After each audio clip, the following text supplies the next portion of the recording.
Hello welcome back my YouTube channel. I Maan Vedar Singh, youth business consultant, business coach, rural development coach. आज फिर से आपका स्वागत है। पार्ट 2 में मैंने एक वीडियो बनाया था जिसमें बताया भारत के गांव डेवलप क्यों नहीं हो रहे हैं। आज उसी का पार्ट 2 लेकर आए हैं आपके लिए, जिसमें बात करेंगे कि वो कौन से कदम होंगे जिनसे भारतीय गांव डेवलपमेंट हो सकेगा और भारत के गांव विकास हो सकेगा। भारत के गांव भी सिटीज के मुकाबले टक्कर ले पाएंगे और भारत के गांव के भी लोग शहर के लोगों के बराबर बैठ पाएंगे और उनसे आगे निकल पाएंगे। क्या स्टेप होंगे जिससे भारतीय किसान तरक्की करेगा, क्या सिस्टम्स किसानों को उठाने चाहिए, कौन से कदम भारत के गांव के मुखिया लोगों को या गांव के लोगों को, या फिर कौन से सिस्टम्स ऐसे होने चाहिए जिसमें भारत की सरकारों को अपना कदम उठाना चाहिए। तो वीडियो को लगातार इन तक बने रहिए, इन में मिलेगी आपको बहुत ही अच्छी खुशखबरी।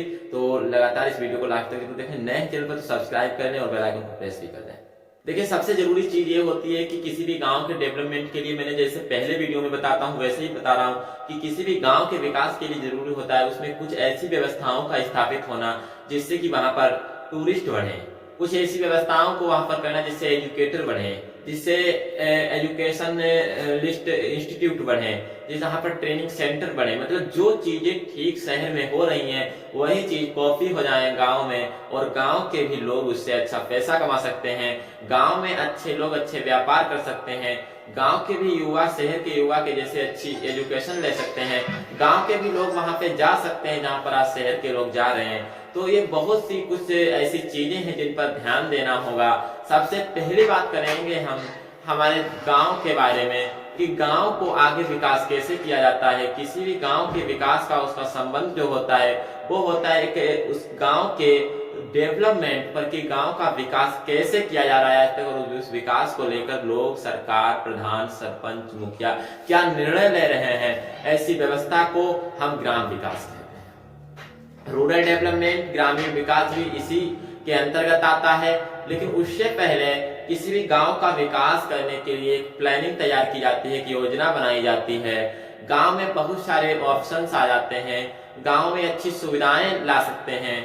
कहने का मतलब है आज भी होती है गांव के विकास के लिए कुछ ऐसे सिस्टम्स गांव में क्रिएट कर दी जाए, कुछ ऐसी व्यवस्थाएं, कुछ ऐसे institute, coaching centre, gym centre, कोई भी ऐसा संस्थान, कोई भी ऐसी ऑर्गेनाइजेशंस, कोई भी ऐसी मल्टी ऑर्गेनाइजेशंस, कोई भी मल्टी ग्रुप बना सकते हैं, सेल्फ हेल्प ग्रुप बना सकते हैं, महिलाओं को रोजगार दे सकते हैं, लड़कों को रोजगार दे सकते हैं। अच्छे कोचिंग इंस्टीट्यूट में लोगों को, स्टूडेंट का पढ़ने के लिए जहाँ आते हैं वहां पर हम लोग अपने एजुकेटर तैयार कर सकते हैं। तो ऐसी चीजें जो गाँव में आज होनी चाहिए जो कि शहर में हो रही है। और दूसरी सबसे चीज है, गांव का जो विकास होता है उसमें आज 80 नहीं और 85 नहीं बल्कि 98% ऐसे विलेजेस हैं जो कि ग्रामीण विकास के अंतर्गत नहीं आते हैं। आज भी 98% गांव उनका विकास असलियत में नहीं हो रहा है जो विकास उनका होना चाहिए। मात्र 2% ऐसे ही आज गांव हैं भारत में जिनका विकास हो रहा है।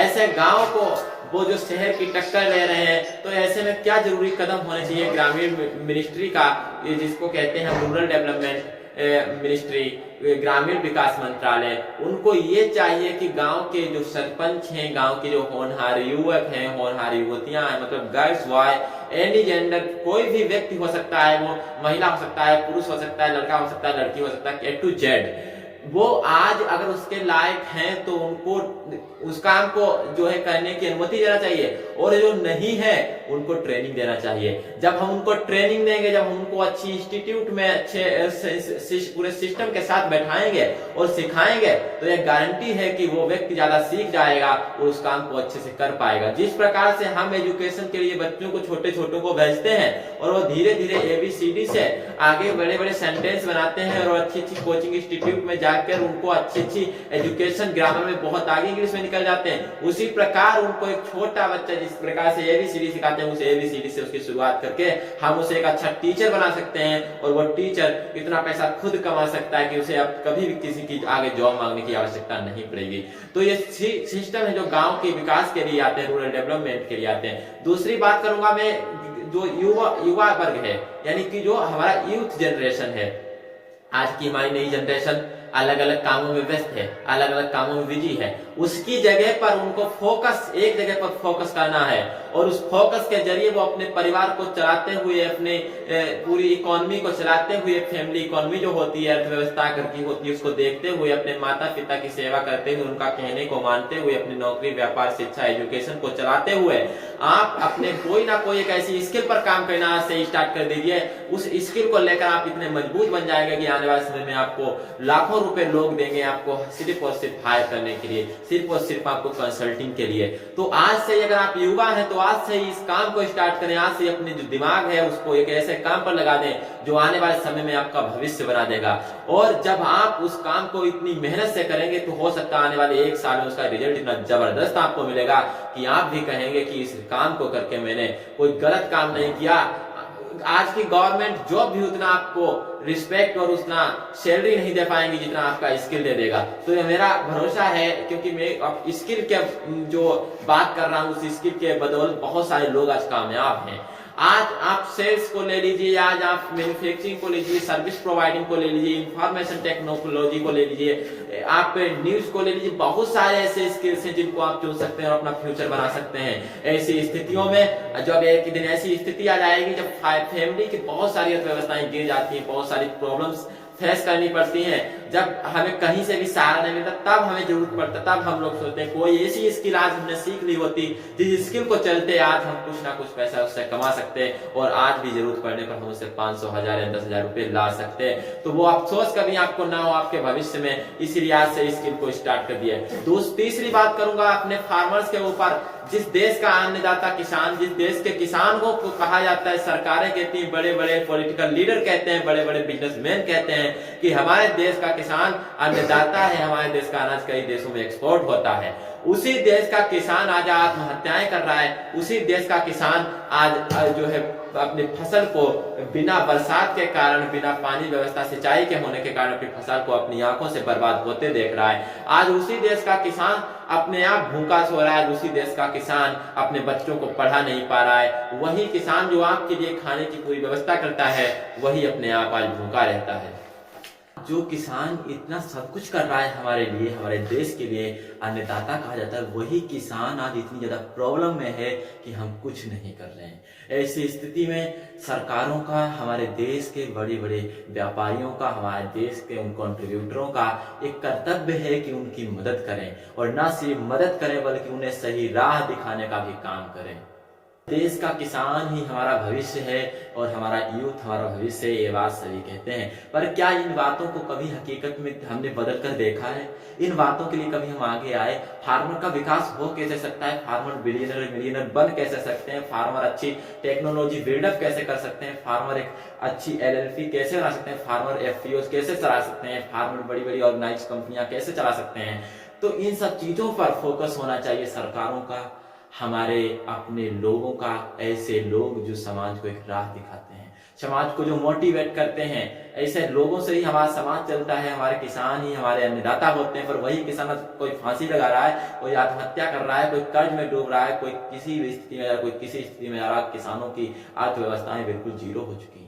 धीरे धीरे इन किसानों की अर्थव्यवस्थाएं और ज्यादा इसी प्रकार अगर सिस्टम चलते रहे तो आप पीछे हो जाएंगी। ऐसे में जरूरत पड़ेगी हमें, आपको, जो भी इस वीडियो को देख रहा है उसको ज्यादा से ज्यादा प्रमोट करे इस वीडियो को, क्योंकि ये जानकारी उनको हो सके कि किसान को डेवलप कैसे किया जा सकता है। किसान को डेवलप करने का तरीका यही, किसान को एग्रीकल्चर बिजनेस में लाओ, किसान को मॉडर्न फार्मिंग में लेकर हाइड्रोपोनिक फार्मिंग की उनको ट्रेनिंग दो। पोनिक फार्मिंग हो गया, न्यू टेक्नोलॉजी बिजनेसेस हो गए, न्यू टेक्नोलॉजी फार्मिंग्स हो गई, बहुत सारे ऐसे आज तौर तरीके हैं जो किसान को नहीं पता है। ऐसी स्थितियों में, ऐसी परिस्थितियों में आज किसान आ खड़े हुए हैं कि जिनका कुछ कहना ही अलग है। ऐसी स्थितियां तभी बदल सकती हैं जब हमारे लोग बदलने वाले हों। जो लोग जानते हैं फार्मिंग के बारे में, वो फार्मिंग में अच्छा कंट्रीब्यूशन दे सकते हैं, वो फार्मिंग में अच्छी ट्रेनिंग प्रोवाइड करा सकते हैं। हमारे किसान साथियों को भी ट्रेनिंग देने का मौका मिले। यही नहीं, गांव में अच्छे सेंटर्स स्थापित किए जाएं और ऐसी ट्रेनिंग को देखकर, ऐसी व्यवस्थाओं को देखकर और सारे लोग उत्साहित होंगे, प्रोत्साहित होंगे, जो भी अपने गांव में, अपने जिला में, अपने तहसील में, अपने गांव की स्थिति को चेंज करने के लिए पूरा सिस्टम क्रिएट करेंगे।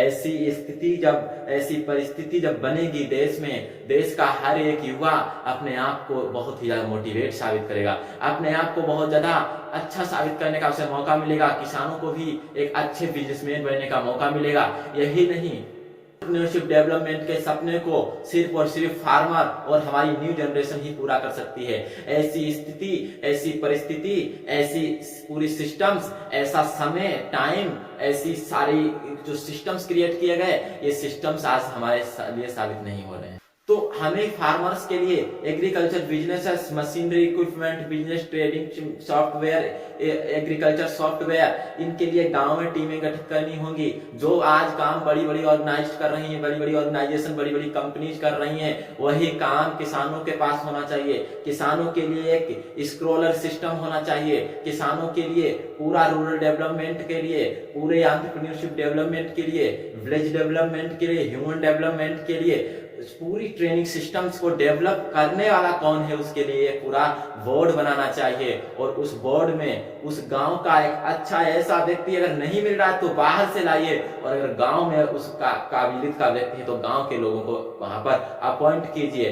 फिलहाल एक गांव का अपने गांव में ना अपॉइंट करके बल्कि उसे दूसरे गांव में अपॉइंट कीजिए, और स्थिति बदलेगी, 100% स्थिति बदलेगी किसानों की। और अपने अनाज को वो कैसे मॉडिफाई कर सकते हैं, जो वो फसलें, चाहे गन्ना हो, गेहूं हो, धान हो, फसल हो, मतलब कोई तिलहन हो, दलहन हो, अनाज हो, तीनों कैटेगरी, चारों जो भी फसल आज उगती है, मेंथेनॉल हो, पिपरमेंट हो, हल्दी हो, स्पाइसेस हो, उनको मॉडिफाई कर उनको नया रूप देकर, नए चीज में परिवर्तन करके, न्यू पैकेजिंग के साथ उसको लॉन्च करिए। किसानों के द्वारा लॉन्च करवाइए। जो काम आज बड़े बड़े कॉर्पोरेट कर रहे हैं, जो आज बड़े बड़े जो ग्रुप हैं वो कर रहे हैं, फूड प्रोडक्ट्स चला रहे हैं, जो कि फूड प्रोडक्ट्स होना तो एक चाहिए किसान का।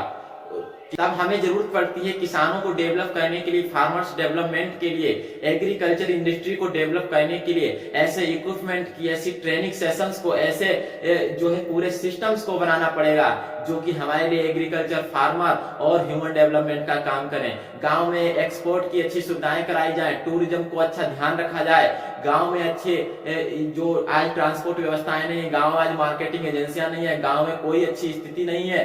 कहने के लिए गांव आज बहुत डेवलप हो गए, पर वो 2% ही गांव हैं जो आज डेवलप हुए, और 98% गांव आज भी अनडेवलप हैं। उस डेवलपमेंट का कोई मतलब नहीं जिस डेवलपमेंट में उस देश का, उस गांव का किसान, उस गांव का यूथ, उस गांव का किसान, उस गांव की पूरी इकोनॉमी, जो विलेज इकोनॉमी होती है, उस इकोनॉमी को फाइनेंशियल सीट क्या कहती है, वो फाइनेंशियल सीट जब तक प्लस में नहीं जाती है तब तक उस गांव की स्थिति या उस गांव का डेवलपमेंट नहीं होता है। गांव में कितनी अच्छे प्रकार से लाइटिंग है, किस प्रकार से स्टूडेंट्स के लिए व्यवस्थाएं की गई, किस प्रकार से फार्मर के लिए ट्रेनिंग सेंटर्स बनाए जाते हैं, इस चीज पर सबको सेंट्रल गवर्नमेंट को सोचना होगा। जो हमारी एग्रीकल्चर मिनिस्ट्री है, एग्रीकल्चर मिनिस्ट्री के हिसाब से इसको प्रोवाइड बोर्ड बनाने चाहिए। उन बोर्डों के मुताबिक गांव में इन सेंटरों का गठन होना चाहिए जिनसे फार्मर को ट्रेनिंग मिलेगी, और आगे सर्विस प्रोवाइडिंग का भी काम होना चाहिए। सर्विस प्रोवाइडिंग में बहुत सारे आज किसान आगे आ रहे हैं, जिस प्रकार से जापान, थाईलैंड के किसान आगे आए उन्होंने, और कंबोडिया के किसान,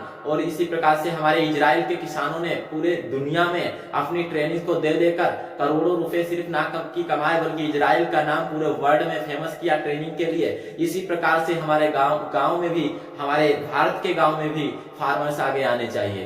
तो ये सब चीजें हैं जिस पर हमारी सेंट्रल गवर्नमेंट को और हमारे विलेजेस के सभी लोगों को, हमारे सभी फार्मर्स को सोचना चाहिए। न्यू एज जनरेशन को इस पर सोचना चाहिए, और द मानवेंद्र शो में आप सभी लोगों को इसी प्रकार से आना चाहिए, नए नए वीडियो देखना चाहिए।